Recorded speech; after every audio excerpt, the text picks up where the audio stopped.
నమస్తే. Welcome to our channel. సూర్య ఉపాసకులు sun spiritual society founder Vikramaditya garu ఉన్నారు. వారితో మాట్లాడదాం. నమస్తే సార్. సూర్యోసం తల్లి. సార్ మీరు ఇందాక మాట్లాడుతూ మాఘమాసం విశిష్టత చాలా గొప్పగా చాలా అసలంటే చెయ్యాలి అన్న ఒక ఉత్సాహం, అమ్మో మాఘమాసాన్ని మిస్ అవ్వకూడదు అన్న ఒక క్యూరియాసిటీని క్రియేట్ చేశారు. అంటే కేవలం కన్నె పిల్లలే కాదు మాఘమాసం కోసం ఎదురు చూడాల్సింది, వృద్ధులు కూడా చూడాలి, అందరూ చూడాలని చెప్పడమే నా ఉద్దేశం. అవును సార్. మాఘమాసం వస్తుంది అంటే పెళ్లిళ్ళు ఎప్పుడు వివాహ అవును. ముహూర్తాల కోసమే చూస్తారు. పూర్వం చాలా తక్కువ ముహూర్తాలు ఉండేవి, అది మాఘమాసంలోనే అవును సార్. ఉండేవి. కరెక్ట్. అందుకని అందరూ కూడా మాఘమాసం గురించి ఎప్పుడు పడితే అప్పుడు ముహూర్తాలు ఉన్నాయని చెప్పేసి పెట్టుడు పెట్టుడు ముహూర్తాలు ముహూర్తాలు సార్. అవును. చేసేసుకుని చాలా ఇబ్బందులు పడిపోతూ అవును నిజంగానే ఇబ్బందులు పడతారు. వైవాహిక జీవితాలు, విడాకులు, అపభ్రంశ మాట అని మనం మాట్లాడకూడదు, విష్ణు ఇవన్నీ జరుగుతున్నాయి. అందుకని మాఘమాసం చాలా విశేషం, అది వివాహాలకు ప్రత్యేకం. ఇప్పుడు మాఘమాసంలో వివాహాలు చేసుకునే వాళ్ళు ఎంతమంది అమ్మా?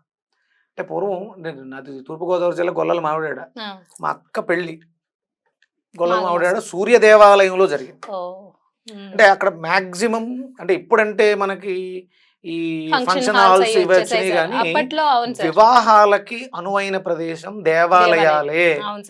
మీరు ఎంత గొప్పగా రిసెప్షన్స్ పెట్టి ఫంక్షన్ హాల్స్ లో చేయించిన ఆ వివాహాలు ఏదో ఒక ఇబ్బంది వస్తున్నాయి. ఎందుకు అంటే అక్కడ మనం ఆడంబరాన్ని చూస్తున్నాం, ఆధ్యాత్మికతను చూడట్లేదు. ఒక రెండు మనసుల్ని ఏకం చేసేటువంటి బంధం పెళ్ళి. పెళ్ళి అనే ఒక అద్భుతమైనటువంటి దైవ కార్యం అది. అదే అలాంటిది దేవాలయాల్లో జరగాలి. అది మాఘమాసంలోనే, అంటే మనసుల్ని కలిపేది కాబట్టి మాఘమాసం. సూర్య ఆరాధన, సూర్య ఆత్మకారకుడు కాబట్టి రెండు ఆత్మలని, విడిగా ఉన్న రెండు ఆత్మలని ఏకం చేసే ప్రక్రియ వివాహ ప్రక్రియ.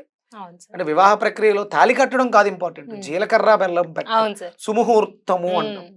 జీలకర్ర బెల్లం తమలపాకు మీద పెట్టి అరచేతుల్లో పెట్టుకుని శిరస్సు సహస్రారం మీద పెట్టించి తనువుల్ని ఏకం చేస్తారు. అంటే ఎంత వైజ్ఞానికత ఉందో. అంటే ఇప్పుడు కొంతమంది హేతువాదులు ఈ కళ్యాణంలో వాళ్ళు చదివే మంత్రాలు వక్రీకరిస్తూ ఉంటారు. లక్ష్మీనారాయణ అభ్యాన్ నమః, ఈ అమ్మాయి ముందు నాకే భార్య అంటే పంతులు ఏదో పెళ్లి చేసుకుంటూ ఇలా సంస్కృతం తెలియకుండా హిందూ ధర్మంలో ఉన్నటువంటి శ్లోకాలు, అది సంస్కృతం అమ్మ. అంటే ఇక్కడ అమ్మ అంటే కేవలం అమ్మ, మమ్మీ అంటే ఏంటి అర్థం? మమ్మీ అంటే మనం అమ్మగా అనుకుంటాం, మమ్మీ అంటే చనిపోయిన శరీరాన్ని పెట్టే. అంటే ఒక వెస్ట్రన్ కల్చర్ లాంగ్వేజ్ కి రెండు అర్థాలు ఇస్తున్నాయి. ఆంటీ అంటే పిన్ని అవుతుంది, అత్త అవుతుంది. అసలు అద్భుతం. సృష్టి ప్రారంభమైన నుంచి గీర్వాణ భాష మన, అంటే ఇప్పుడు మనం మాట్లాడేది ఒరిజినల్ గా గీర్వాణాన్ని సంస్కరించింది అది, అందుకని సంస్కృతం అయింది. ఒరిజినల్ గా ముందు మొట్టమొదటిగా దైవిక భాష ఏంటంటే గీర్వాణ భాష, వేదం చెప్పింది. అక్కడ నుంచి సంస్కరించారు దాన్ని. ఇది అర్థం కావట్లేదు అందరికీ, సంస్కరించడం వల్ల అది సంస్కృతం అయింది. ఆ సంస్కృతంలోంచి తెలుగు అంటే ఎలాంటి ఉచ్చారణ దోషాలు లేకుండా తెలుగుగా ఉండిపోయింది. అమ్మ అంటే అమ్మే, ఇంక దానికి ఇంకా వేరే అర్థం ఉండదు. కానీ సంస్కృతానికి మాత్రం అమ్మని మనం చాలా రకాలుగా వర్ణిస్తారు. ఆ మంత్రాలు ఏదో పై మంత్రాలు చదివేసి వక్రీకరణలు మాట్లాడుతూ ఉంటారు. అలా మాట్లాడకూడదు. సంస్కృతం తెలిసిన వాడు అర్థం, ఛందస్సు, తాత్పర్యం ఇవన్నీ చూడాలి. అవి తెలియకుండా మన ఇష్టం వచ్చినట్టు మనం మాట్లాడుకోవాలి. అందుకని ఏంటంటే వివాహ ముహూర్తాలకి మాఘమాసం చాలా విశిష్టం. మీరేమడగాలనుకుంటున్నారు? అవును సార్, నేను మాఘమాసంలో రథసప్తమి వస్తుంది కదా సార్. సో రథసప్తమిని నార్మల్ గా అనారోగ్య సమస్యలు ఉన్న వాళ్ళు, ఇందాక మీరు చెప్పారు అన్ని సమస్యలకి సూర్య ఆరాధన మేలు అని. సో అలాగే అనారోగ్య సమస్యలు ఉన్న వాళ్ళు, వివాహాలు లేటుగా అయ్యేవాళ్ళు, ఇందాక మీరు అన్నారు వివాహాలు లేటుగా అయ్యేవాళ్ళు మాఘమాసాన్ని ఎలా వినియోగించుకోవాలి అని చక్కగా చెప్పారు. అలా కాకుండా అయిన వివాహాల్లో కుటుంబ కలతలు లేదు మానసిక సమస్యలు ఉన్నవాళ్ళు, వీళ్ళందరూ కూడా అసలు రథసప్తమిని ఎలా వినియోగించుకుంటే వాళ్ళకి ఆ సమస్యల నుంచి బయటపడతారు సార్? రథము అర్థం ఏంటమ్మా? రథం. అవును సార్, గుర్రంతో వెనకాల ఉండేదాన్ని రథము అంటే, అదే బండి, ఒక బండి కదా సార్. ప్రయాణ సాధనము రథము. నా శరీరం ఒక రథం, నేను నడుస్తున్నటువంటి రథాన్ని. అంటే అక్కడ మనకు రథం అనగానే ఒక గోపురం, ఒక ఆలయ ప్రాంగణం, లోపల మూర్తి, కింద చక్రాలు ఇలా ఉంటాయి. ఆయన సూర్యనారాయణమూర్తి ఏకచక్ర రథం దేవం. ఆయనకు ఉన్నది ఒకటే చక్రం.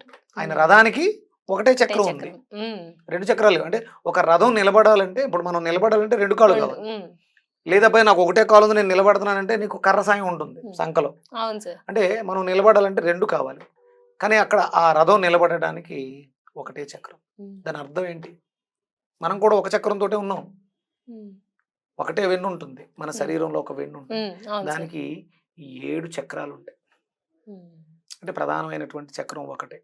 అక్కడ సప్త ఏంటి? 7 గుర్రాల రథం అది. రథ సప్తమి.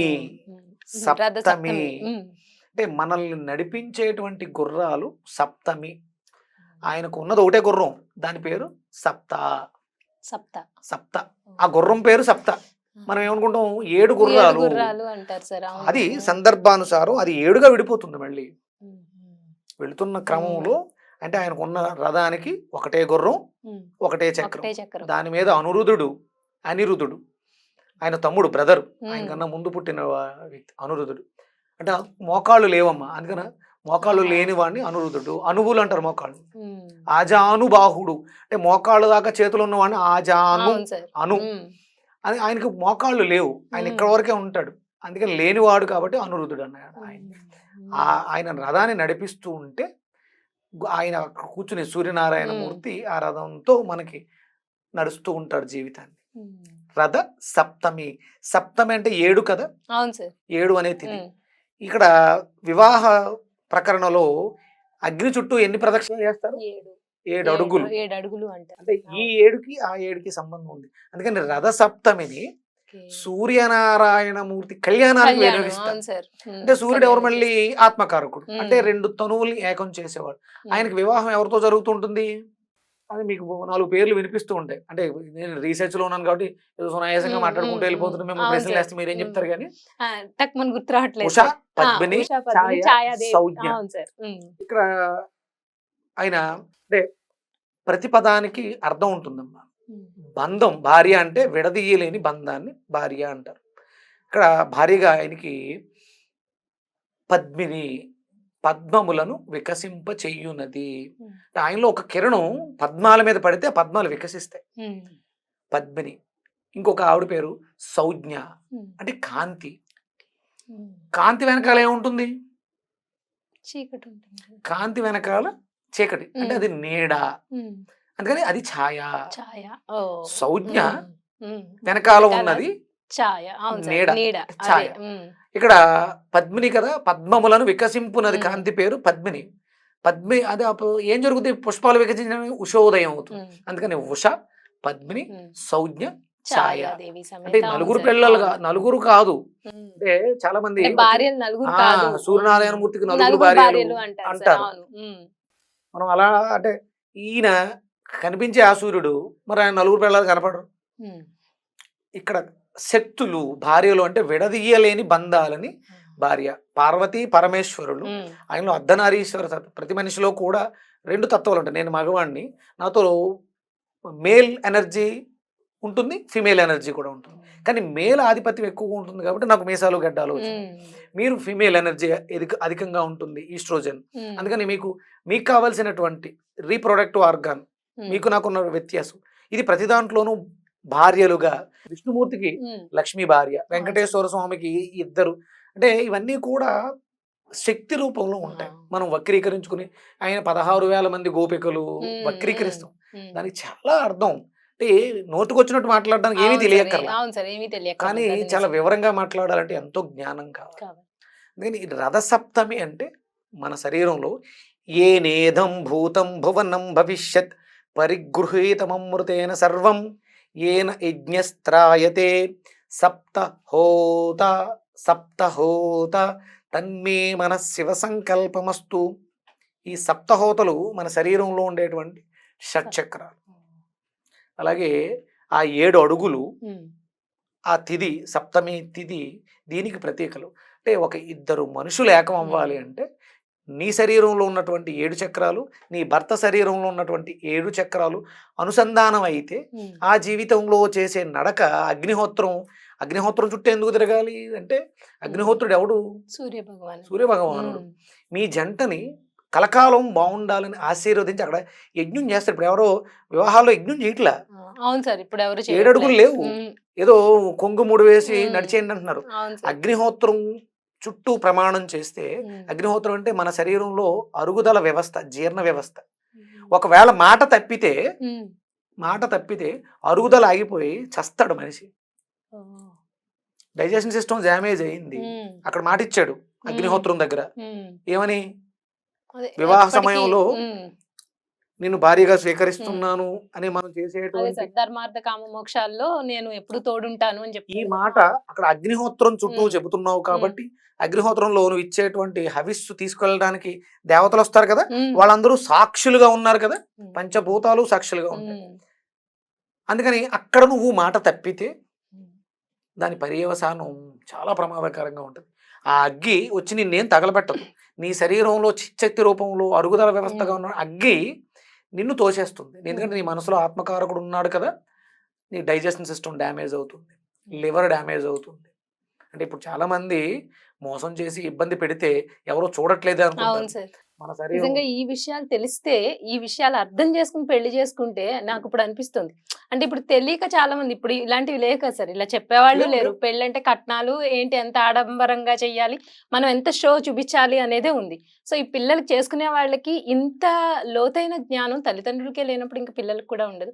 నిజంగా ఇలా చెప్పే గురువులు మీ 16 రోజుల పెళ్ళిళ్ళు, 6 రోజుల పెళ్ళిళ్ళు, 5 రోజుల పెళ్ళిళ్ళు చేసుకుంటారు కదా. మీరు మీ ఇంట్లో యజ్ఞం చేసి వివాహం చేయండి, ఆ వివాహం 10 కాలాల పాటు నిలబడుతుంది, నో డౌట్.